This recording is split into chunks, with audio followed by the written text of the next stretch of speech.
Et ça a changé ma vie.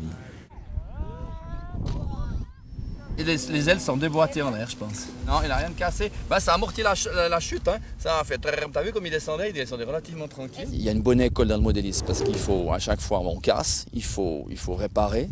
Et puis il faut remettre l'outil sur l'établi. Et je crois que c'est un peu comme dans la vie.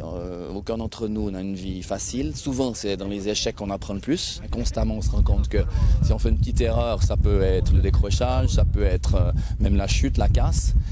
Et moi, ça peut paraître peut-être trop simpliste, mais je crois que simplement, on a été créé, on a quelqu'un qui nous a créé, un créateur qui est là, et c'est celui qui nous connaît le mieux. Donc il n'est pas là pour mettre les bâtons dans les roues, mais nous aider à vivre une vie qui a un sens, qui vaut la peine, et puis il nous dirige, parce qu'il nous connaît mieux que nous-mêmes. Il peut quelque part nous donner des instructions, nous éviter d'aller dans les décors.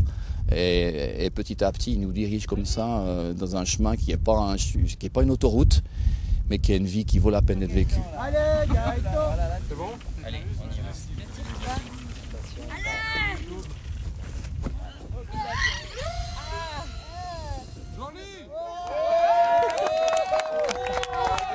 On peut vraiment comparer la vie à un vol d'un planeur, quoi. Il y a des moments plus calmes, des moments où on a tendance à chuter ou à prendre de la vitesse.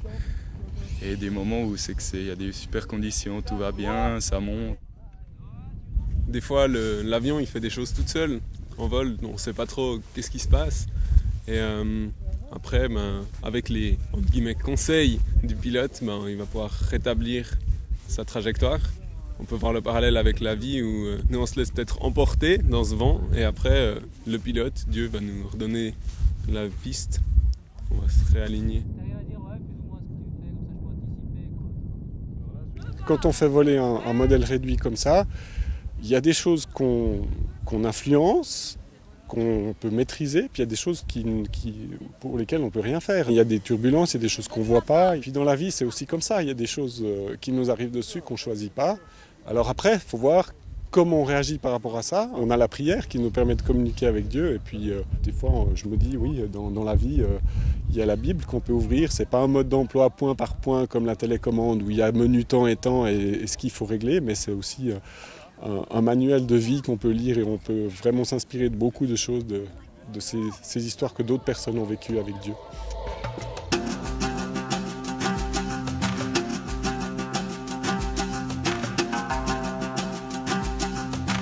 On peut aussi dire que le planeur, on cherche à le faire évoluer dans des courants chauds, dans des courants ascendants, et que dans notre vie, eh bien, quand on rencontre l'amour de Dieu, quand on se sent aimé, quand on se sent compris, quand on se sent épaulé, encouragé, c'est aussi des pompes, c'est aussi des courants ascendants.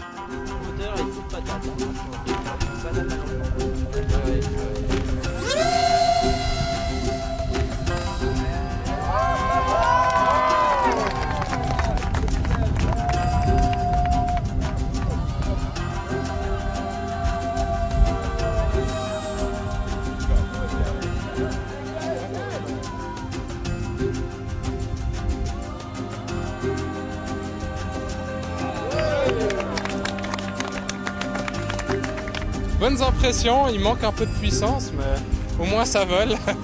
Ça valait le coup de rester jusqu'à 5 h du matin pour le finir.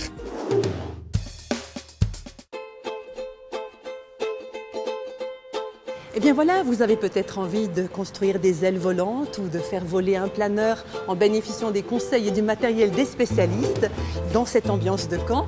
Alors renseignez-vous sur le site dont l'adresse apparaît au bas de votre écran. Dans 15 jours, nous nous rendrons à la Chaux-de-Fonds pour faire une incursion dans un cours qui donne les bases de la foi chrétienne. C'est le cours Alpha Jeune. À très bientôt.